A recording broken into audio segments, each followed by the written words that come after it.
Assalomu alaykum. Barchangizni veb dasturlash kursiga yetib kelganidan tabriklayman. Xudo xohlasa, bugundan boshlab veb dasturlash kursini boshlaymiz. Dastlab veb dasturlash o'zi nima ekanligi haqida birozgina nazariya bilan tanishib o'tsak. Veb dasturlash bu veb saytlar va veb ilovalarni yaratish san'ati va ilmi hisoblanadi. Odatiy holatda biz va siz har kuni foydalanadigan saytlar, ya'ni YouTube, Instagram, Wikipedia va shu kabi ilovalardan tortib toki onlayn do'konlar va shaxsiy bloglargacha hammasi veb dasturchilar tomonidan yaratilgan.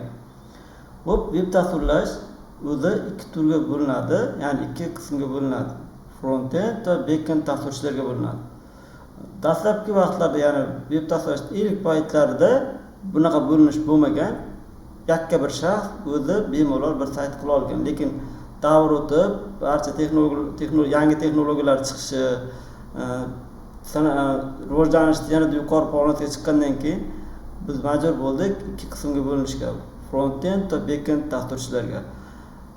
Demak, front-end nima deganiga bir savolga javob beradigan bo'lsak, front-end bizani o'sha foydalanayotgan YouTube, Instagram yoki biror bir onlayn do'konlar yoki saytlardagi bizaga, ya'ni mijozlarga ko'rinib turgan qism, turli xil ko'rinishlar, animatsiyalar, chiroyli effektlar hammasi front-end dasturchilar tomonidan ko'rinadi. Front degani ingliz tilidan tarjima qilingan old qism degani, back-end degani bu orqa qism deyiladi. Back-end qismda biz server bilan ishlash, ya'ni bizning saytimiz yoki ilovalarimiz serverda qanday joylashadi, qanday ishlar amalga oshiriladi, o'sha narsalar ko'rib boriladi.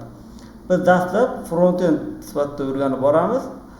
Kursimiz davomida dastlab HTML va CSS ni, keyin yordamchi kutubxonalardan hisoblangan Bootstrap degan bo'limni o'rganamiz.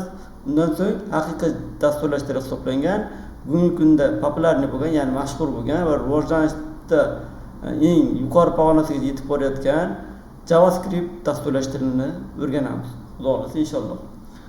Backend ham xudo xolasa nasib qilsa o'sha JavaScriptni o'zida o'rganamiz.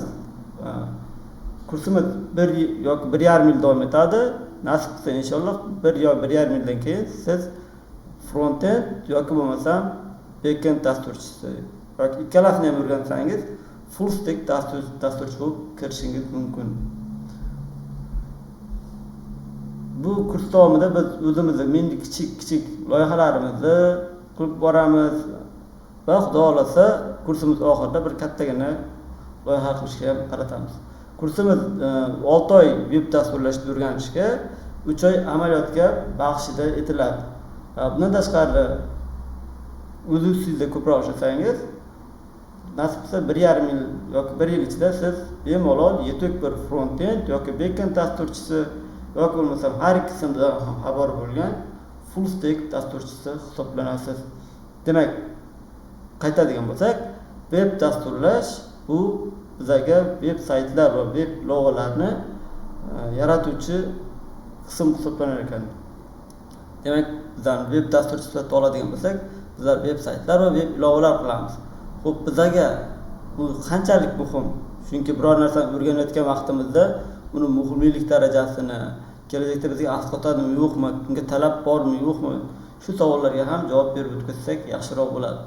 Bugungi kunda ayni o'zimizning vatanimizda yangi tashkil etilgan tashkilotlar, korxonalar, firmalar yoki bo'lmasam avvaldan mavjud bo'lgan korxona tashkilot firmalarni o'zini shaxsiy saytlari mavjud yoki bo'lmasam o'z shaxsiy saytlarini yaratishmoqda. Bunga bundan kelib chiqib aytiladiki, dasturchilarga bo'lgan talab, ya'ni veb dasturchilarga bo'lgan talab juda ham yuqori.